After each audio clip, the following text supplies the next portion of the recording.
How do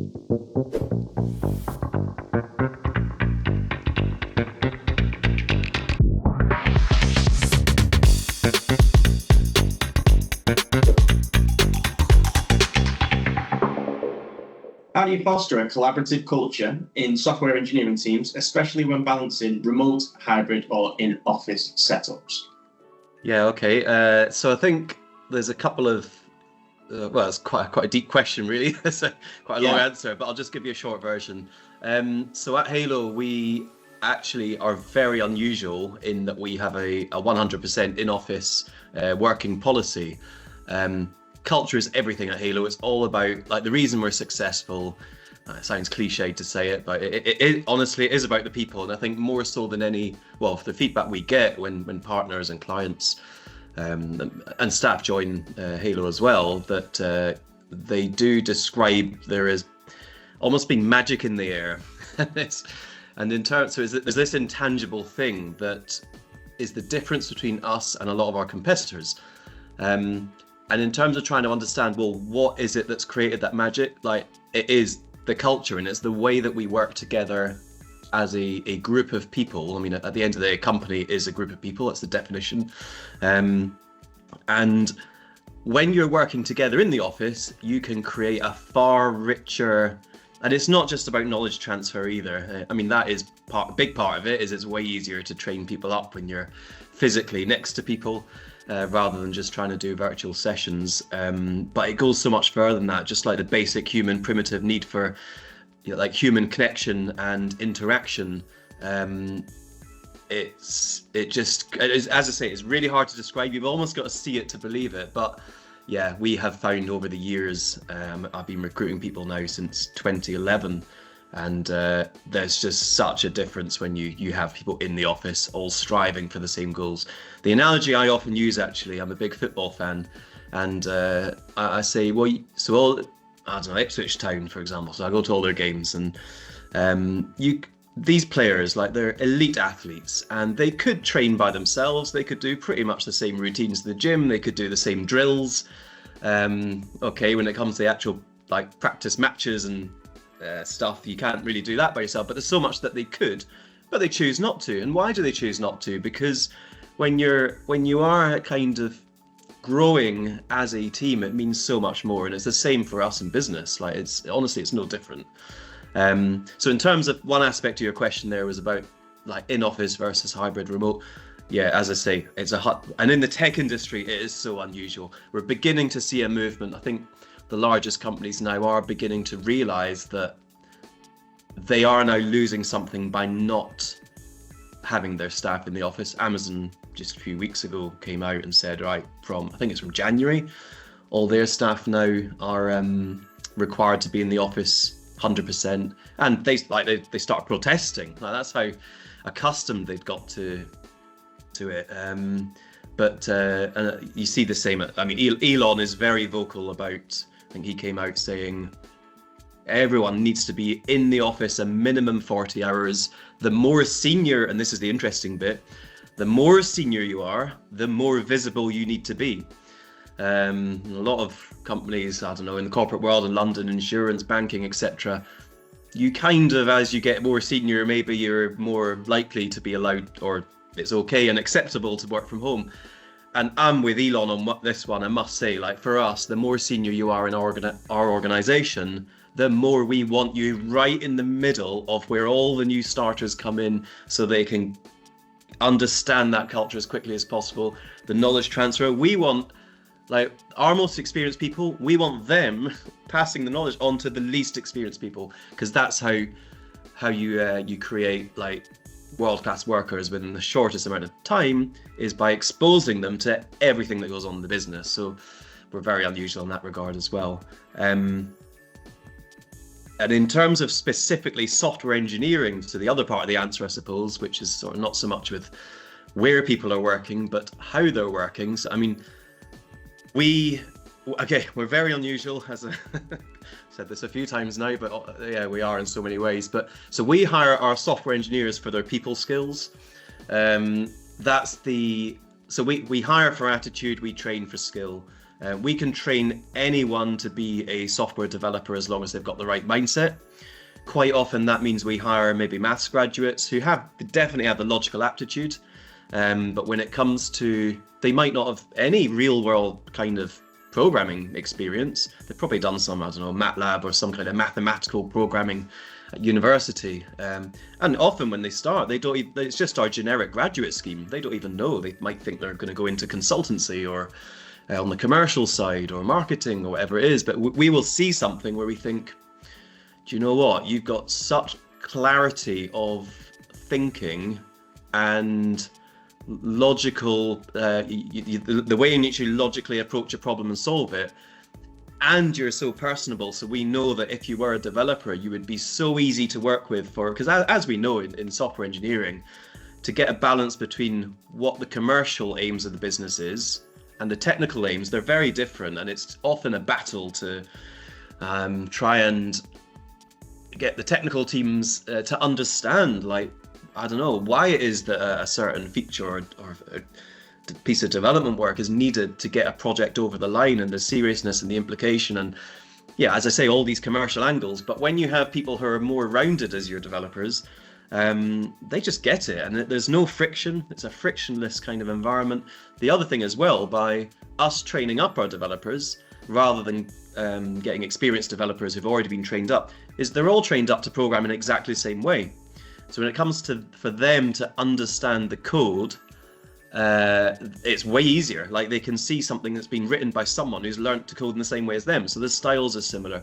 There's always like slight nuances, but generally speaking, it's similar. So that means that the impact of the new code is less. So you're going to be less likely to have bugs. The quality is going to be higher. The speed of development is going to be higher because you can they're all using the same like shared libraries and stuff that allows them to output code way higher. So it's just a much more harmonious team. So I think that's like a really important part of it as well. And again, when it comes to the cultural side of our software engineering team, because they've all kind of been taught in similar ways, that they're all just on the same page. And the analogy I often use is there's a train that left the station. I mean, I've been doing this 20 years now, so let's just say it left 20 years ago. And it's going somewhere. So we're on a journey, we're on this train. Every so often it keeps stopping at stations, people get on. So that's when we hire new team members. But we're all like absolutely on the same rails, like we're on the same track. We know where we're going. We'll get there one day. It doesn't really matter like when we get there. It's more about the process of getting there, and we're all learning and growing all the time, and it's very much the journey that's the fun bit rather than the destination. The destination keeps moving as well. Like, well, yeah, if we leave London and we're going to Edinburgh, then we might have started off going to Peterborough, and then we decided to go to York, and then we decided to go to Berwick, and now it's Edinburgh, and maybe we're going on to Inverness next. Who knows? So. Yeah.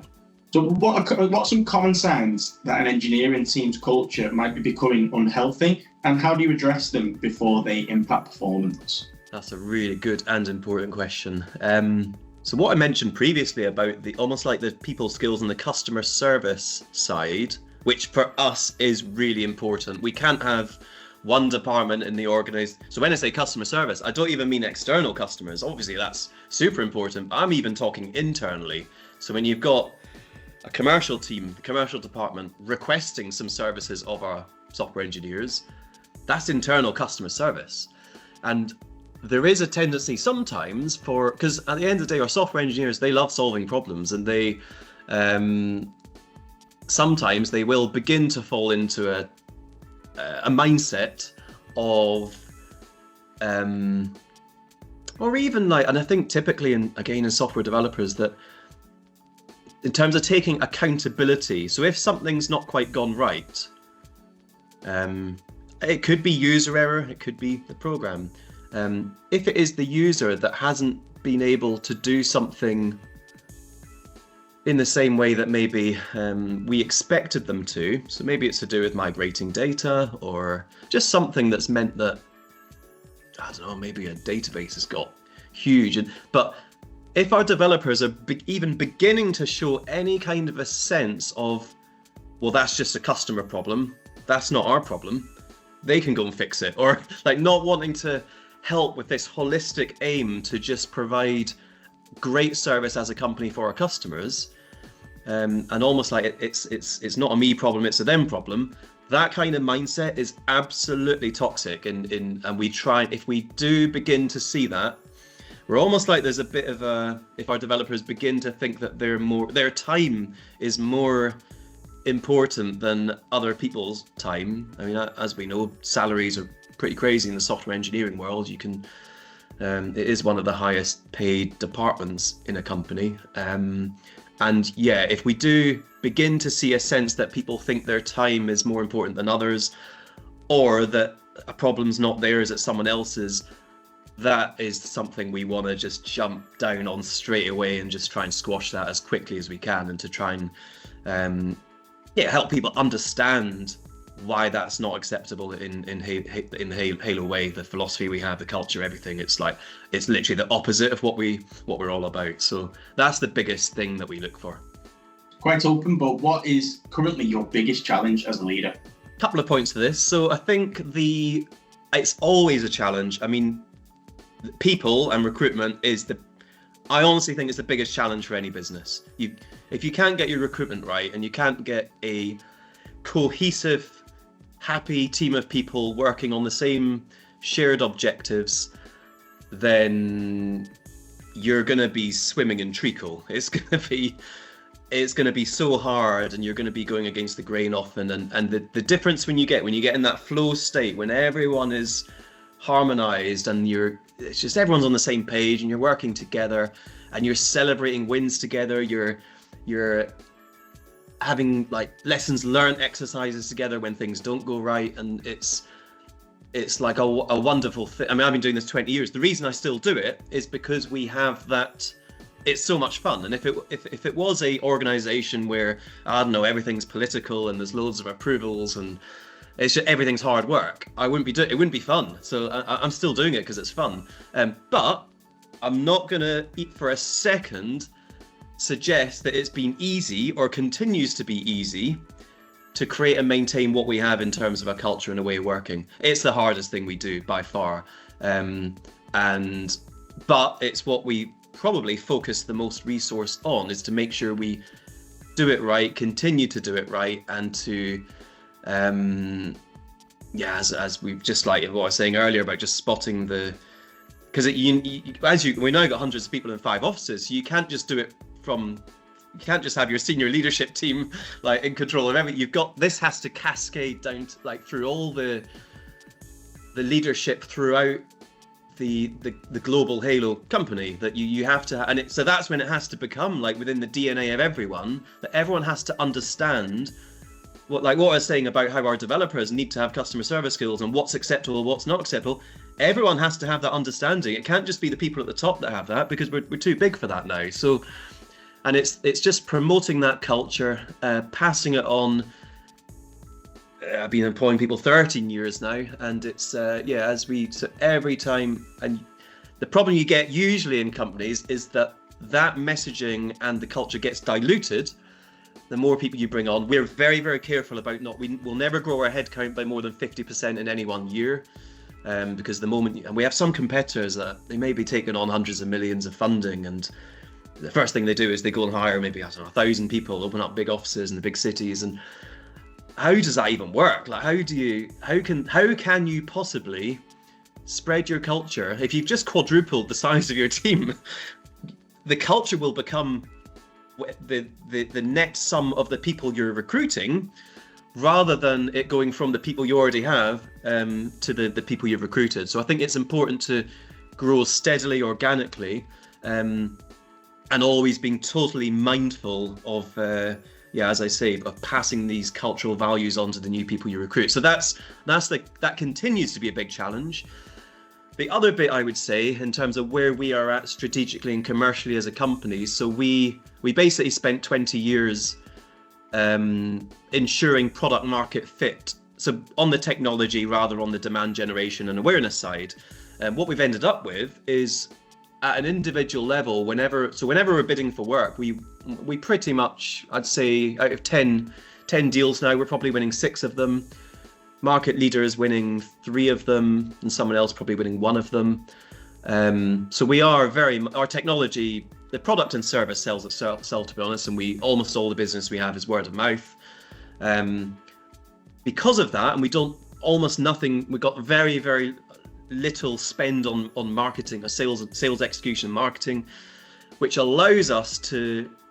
And I was challenged recently, but our prices are like, I don't know, 60-70% lower than the competition. And the challenge we have, so we can either double it, but because we've been doing it for so long, which is really unusual in our industry, and we've got such a level of efficiency, it allows us our overheads are so much less than everyone else. And what I was saying about the speed of the developers, what we've figured out there, that honestly, we've got organizations who develop slower and worse than us with, I'm not even exaggerating, but they'll have like 1,000 engineers and they can't do what we do with like 20 engineers. It's absolutely phenomenal. And so what you then get is massive efficiencies, which then mean your costs are so less. So our price point is way, way less. And the challenge we have, going back to the challenge, I'll get there in the end, is our customers genuinely think it's too good to be true. It's like, well, there must be an inferior product or service, but then they experience it and they get through that barrier. And we are absolutely sticking to our guns that we've got this 10-year vision. We believe that we can, we just think the enterprise software world is completely dysfunctional right now. What people are paying for software and what you actually get, if you look at the service and even the product, you think how many coding hours went into it, and it's absolutely ridiculous. And you got all these companies in the world struggling we're in a cost of living crisis where we got companies really struggling to be profitable, yet there's still, I don't know if it's happily spending money on these multi-million pound contracts with enterprise software companies, probably not happily, but they just don't think they've got any options. And we're coming along and completely disrupting the market. And I think word is getting there, but the challenge is to actually convince people to see it for what it is, rather than, I guess, being prejudiced and thinking, well, it is too good to be true. And yeah, what we don't want to do is just double, triple, quadruple our prices and end up just being like everyone else, because we don't need to do that. We're completely standing out from everyone. So that's our biggest challenge is trying to, and it is, we're getting there. We're making progress.